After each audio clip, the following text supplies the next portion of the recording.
Good day. So our topic for today is product cost. So we have now cost concept part 2. Previously, we discussed about the different definition of cost. So now we go to the computation part. So our learning objective for this one is to define product cost, to examine the items included in the cost of production, to learn the difference between prime cost and conversion cost, and to compute for manufacturing cost and the computation of manufacturing cost. So what is product cost? Product costs are the costs that are incurred to create product that is intended for sale to the customer. Example, if we are into selling of cell phone, so the product cost would include those who manufactures the equipment, the chips, the LCD, and anything that are needed to create this particular cell phone. Then, this include direct material. So, direct material, these are materials or the thing that are being used that you could outright distinguish from the product.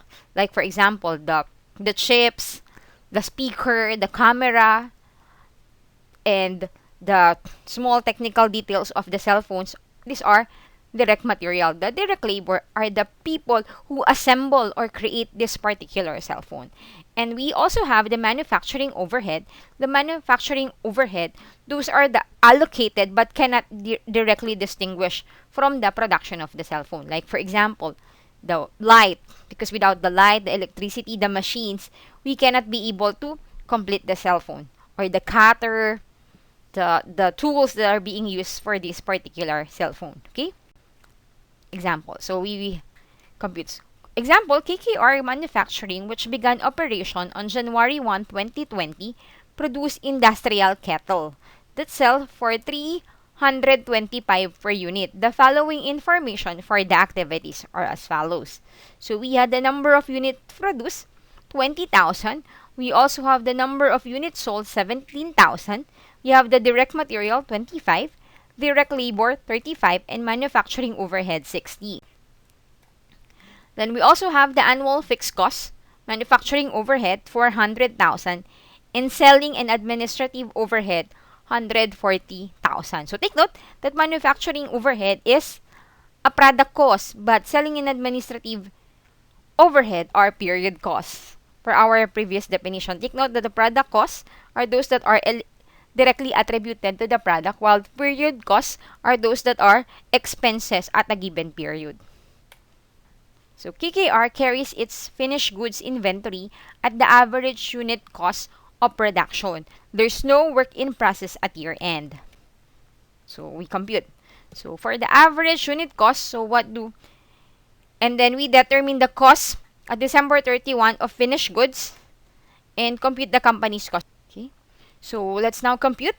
So we have our selling price, and take note, selling price is not included in our computation of our product cost per unit. So we get all the variable costs because we know that variable costs are per unit. We incur this per unit. So we have the direct material, 25, the direct labor, 35, factory overhead, 60. So all in all, we have 120 per unit of variable costs. Next, we have fixed costs, the manufacturing cost, which is 400,000 for the year for all the things that are produced. So we divide it by 20. So we know that our manufacturing cost per unit is 20. So all in all, our total cost per unit is 140 pesos. Next, we compute for our. So now, let's do the computation.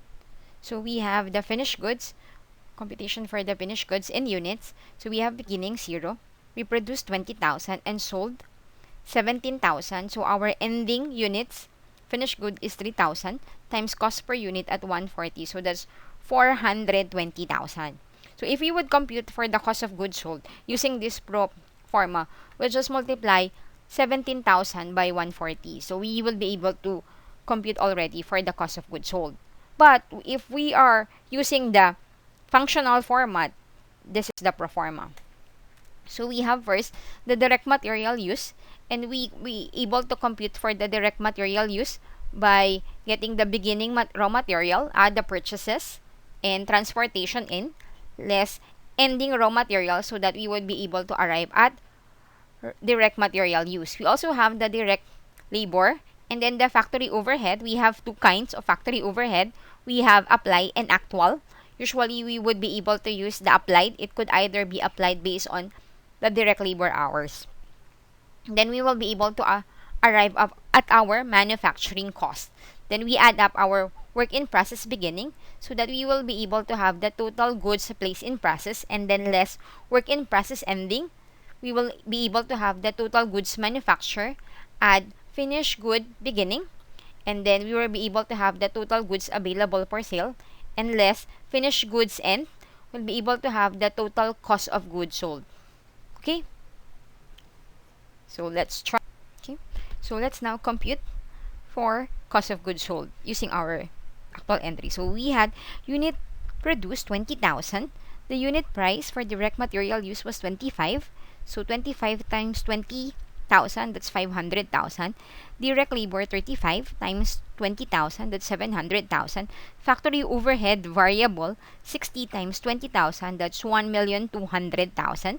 And fixed cost manufacturing cost 20 times 20,000, that's 400,000.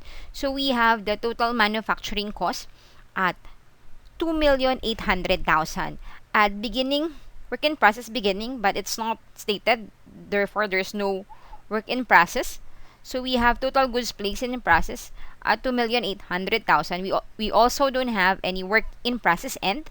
So we have total goods manufacture at 2,800,000. We don't have any beginning work in finished goods inventory, so that's 0. So therefore, we have the total goods available for sale at 2,800,000 less the finished goods ending, which we have previously computed at 420,000. So therefore, our total cost of goods sold is 2,380,000. But if you are in some time constraint scenario, you could just do this. 17,000 times 140 would still be the same as 2,380,000. Okay? Okay, so compute for the following. We have, for the succeeding period, assume that the givens are raw material purchase 80,000, direct labor hours use is 10,000 at a rate of 7 each. We have applied factory overhead at 5 per direct labor hours, and raw materials are increased by 10,000, work in process decreased by 5,000, and finished goods increased by 2,000. So determine the cost of goods sold. Okay, so we have the raw materials. So beginning, we presume beginning at 0, purchases at 80,000, increases by 10,000. So we know that since the raw material use increases by 10,000, we know that the purchases is not utilized fully. So there has been what?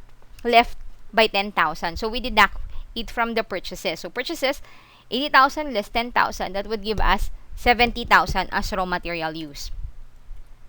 Next, we have direct work in process. Work in process composed of our direct or raw material use or direct material, the direct labor, which is 10,000 hours times 7, which is its rate, and then applied factory overhead 10,000 because it's based on our direct labor times 5. So we have 50,000. So all in all, we have how many? 190,000. But take note, it was stated that the work in process decreases by 5,000. So meaning at the beginning, we utilize part of the beginning, which is 5,000. So the finished goods would now be an additional of 5,000. Okay, so that is 195,000. So look, so our raw material use came from our key account from raw material 70,000 both. Okay, next we have finished goods, so that you will be able to check our cost of goods sold. So finished goods, we have from raw materials or work in process at 95,000, and it increases by 2,000. So we know that we not fully utilize all the work in process, or we not be able to sold everything that has been transferred to finished goods of 95,000. So we deduct 2,000. So that is 193,000 for our cost of goods sold. Okay. So if you have question, kindly PM or comment below, and I'll get back to you as soon as I can. So if you like this video, please help me reach more people by hitting the subscribe and the like button below. God bless you. And just like what I've said previously, if you have questions, just comment below. I'll get back to you soon. Okay, keep safe. God bless.